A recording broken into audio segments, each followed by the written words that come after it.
All right. Hello and welcome to this week's edition of Murphy's Market Minute with Elliot Omenson. Nathaniel Vossman. It is Friday, the 29th. Markets are still open, right? Yep. Yeah. For another couple hours. Yeah. Well, 3 o'clock on the East Coast, right? 3 o'clock here. Oh, 3 o'clock here. Yeah. You'd think I'd know that by now. It's pretty irrelevant for a day-to-day here. No, it really is. It really is. And we're going into Labor Day weekend. Yeah, So I hope everybody, I don't know what you do to celebrate Labor Day weekend. I know you're not allowed to wear white pants anymore. What's that mean? I don't know. I just know that if you wear white pants after Labor Day weekend, you've just committed a heinous faux pas. I don't even know what this means. Well, just don't be wearing your white pants. All right, no white pants. Your very tight, skinny white pants. Not after Labor Day. All right. Okay. So all sorts of good stuff in the market. I mean, it's actually like I even asked AI to find cracks in the market for me. And the best it could come up with is volatility is at its lowest point in a year. And that could be signs of complacency. Now, September is traditionally the worst month out of the year for the S&P 500. And I don't know if that's because all the brokers go on vacation in August and it creates like a backlog of sell orders or something. I don't know. But anyway, September traditionally is not a good month. Yep. What do you got any input in regards to the market this week? No, I think just some of the stuff we're going to cover. Like I know the biggest earnings call, Nvidia was this week. So there's that. That was good. Oh, yeah. wait, you mean it's this? Because I thought it was a last Wednesday. week and it was great, right? Yeah. So they beat expectations on like everything except for their data center growth, but it was still like an overall positive thing. Their stock's down a little bit. I think brought down some of the tech stocks with it, but it's like really not a bad thing at all because it was a beat on earnings and revenue, I believe.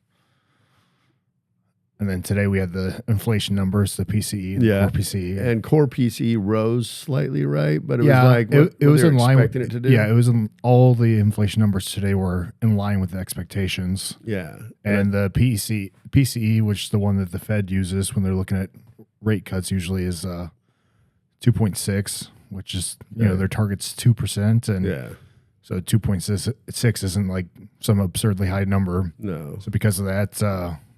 Odds of a rate cut are still quite high. Yeah, I saw something that said it's like 85% chance that there's going to be a rate cut. Yeah, I think that's like September 18th. Yeah, September 18th, 19th is when that next meeting will be.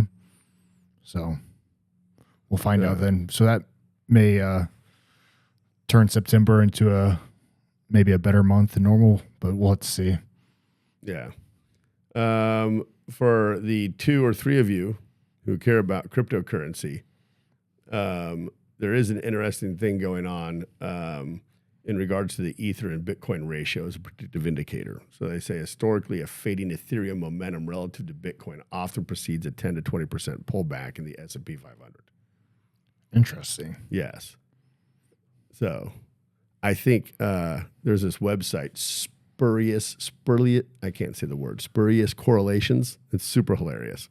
It's like as cheese consumption in Wisconsin climbs, more people drown in boating accidents. And I can't help but think this Ether Bitcoin thing is a spurious correlation. You wouldn't think there'd be a whole lot of actual correlation between the Ether and Bitcoin, how they're correlated and with the stock market. Yeah, it just seems dumb. Small cap's going strong. It's outperforming everything else.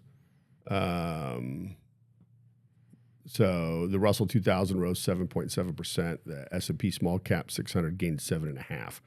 Over the same period of time, the S&P 500 only climbed 2.7%. That's this week. Now most of your small cap stocks are trading at relatively cheap in regards to their PE ratio of 15.7 versus the S&P 500's 22.45. So I don't really mess around a lot with small cap.